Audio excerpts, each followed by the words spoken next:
Arkansas's Attorney General Tim Griffin hoping to leave the most recent challenge of the Arkansas Learns Act in the hands of the state Supreme Court.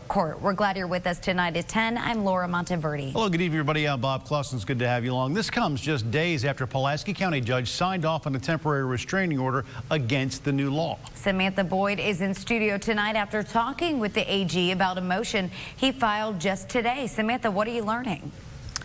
Laura, Griffin tells me he believes the litigation can go on with the Learns Act without having to put it on hold. He says the consequences of freezing the law are greater than he thinks anyone anticipated. My role in this regard is a legal one. Attorney General Tim Griffin has entered the chat when it comes to the legal challenge against the Learns Act and a Pulaski County judge's recent decision to put it on hold. We took our arguments today in a filing in an emergency motion to the Arkansas Supreme Court. We're going to win. Griffin says litigation can play out in court without putting Learns Act on hold, and that's the entire motive behind his motion. There's no irreparable harm to the plaintiffs if the litigation continued while the Learns Act was being implemented. We spoke to the attorney in this lawsuit, Allie Nolan, a few weeks ago when she filed it. She said it was on behalf of citizens wanting time to repeal the law and a group from the Marvel-Elaine School District, where she says they want to prevent the state from prematurely applying the Learns Act, allowing a charter school to take over their district. Both of those groups are suing to stop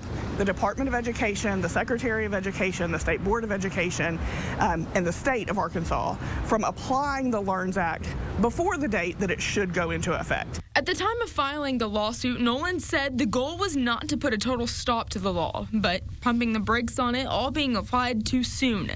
She said their main issues were the emergency clauses passing in the law to allow it all to go into effect too soon.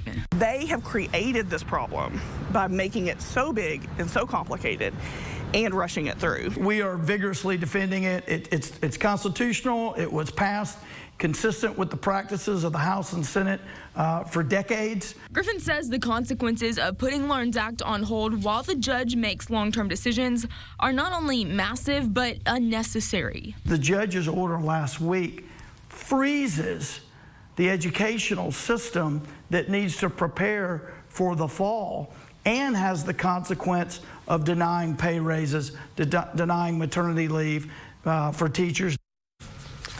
The Attorney General says he's expecting a quick response from that judge, just like we saw in response to the original lawsuit filed by Nolan. He says he expects the Supreme Court also to rule in his favor and allow Learns Act to start being implemented while the long-term challenges play out in court.